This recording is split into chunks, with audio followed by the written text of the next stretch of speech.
Hello, it's me again. I would like to continue the thread I began last time.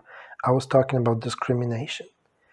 And I would like now to focus specifically on the question if there is anything in the genetic makeup of certain ethnic groups that is useful for predicting.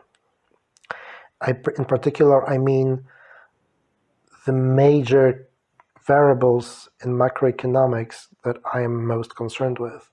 So the question is if there is any information in the genetic makeup of a certain ethnic group that could predict how well people would coordinate within the group, how well they would cooperate, and ultimately how likely they will be to achieve high economic growth and technological progress. My starting point and my null hypothesis, which I would still personally strongly believe, is that there is absolutely no impact of genetic differences between people on the outcomes such as economic growth or technological progress. So this is my starting point. And this is, quite natural because, of course, even though there are measured differences across countries in terms of measured intelligence, in terms of GDP per capita, in terms of, let's say, in terms of the measured levels of social trust and willingness to cooperate, technology adoption. Okay, even though there are measured differences, these differences can reflect different history, different geographical conditions, different biogeographical conditions, different institutions that were imposed or adopted at some point in time in history. So, there is many explanations other than, what is in our genes. But can we do better? And can ethnic differences add a brick to what we already know about the sources of economic growth? In this regard, I would like to review a theory by Oded Galor, as represented, for example, in the paper by Ashraf and Galor in American Economic Review, as well as in a long sequence of other papers by Galor and his co-author. So what they say is that perhaps an important characteristic that can be potentially a driver of differences in the pace of technological progress and economic growth across societies is genetic diversity, within group genetic diversity.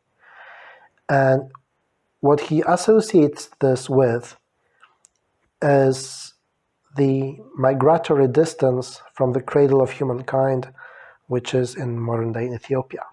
So if you recall, our far history, in the beginning of the human history, 200,000 years ago, people arrived first in Africa, stayed there for 130,000 years, and then 70,000 years ago, there was the first wave of out-migration from Africa, which turned out to be permanent. And so first people colonized the Middle East and India and South Asia, and then moved towards the rest of Asia and Australia. And then 40,000 years ago, people colonized Europe. And then only 10 to 15,000 years ago, they ultimately colonized the Americas. So if you think about genetic diversity, you have to keep in mind that, of course, there are random mutations in our genome. And they happen at random with basically the same intensity all the time.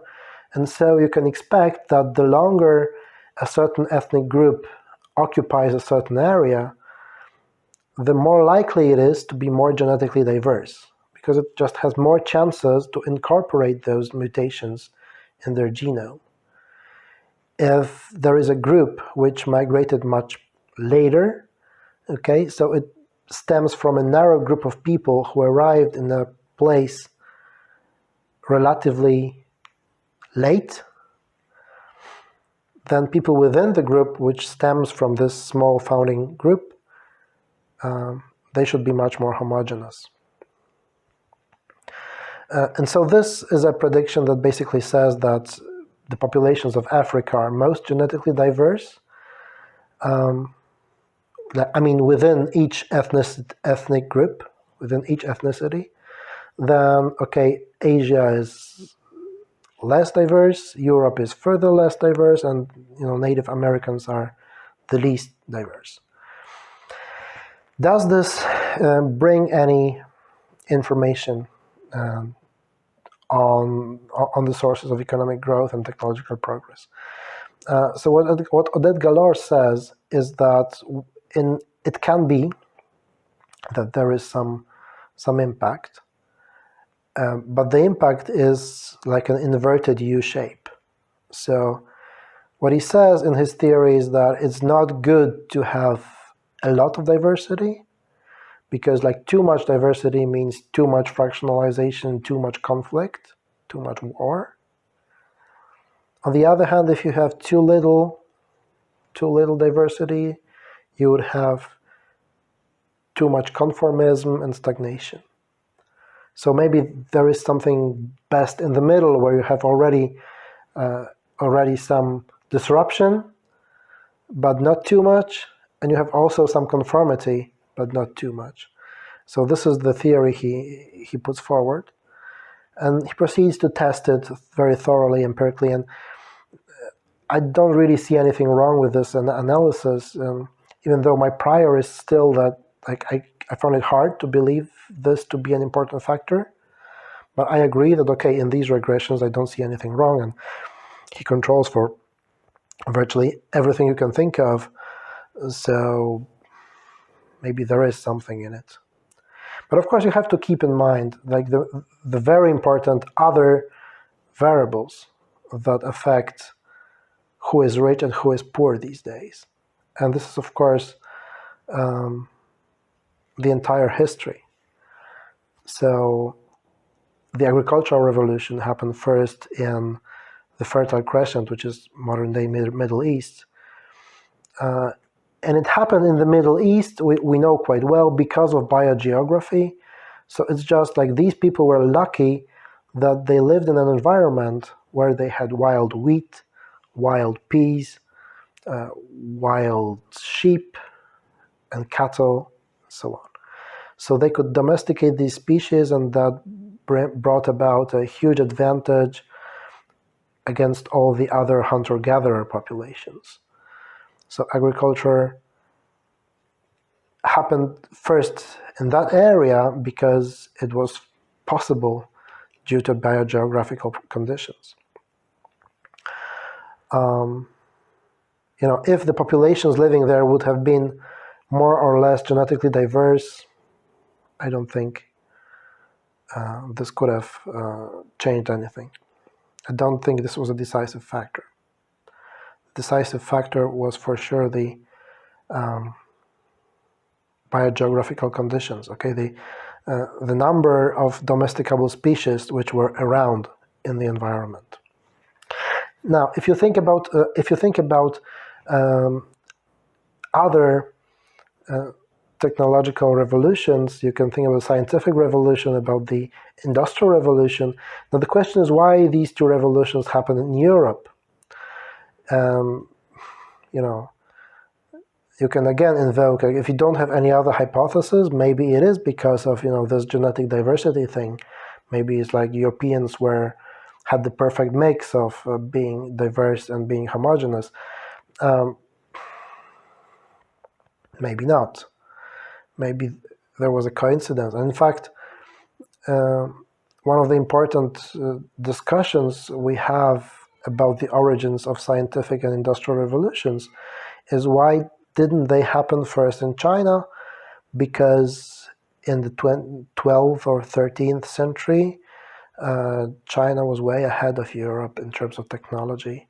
Well, they were even the first to have something akin to the printing press by Gutenberg, but it was really the Gutenberg's invention that pushed science forward, and not the Chinese predecessor.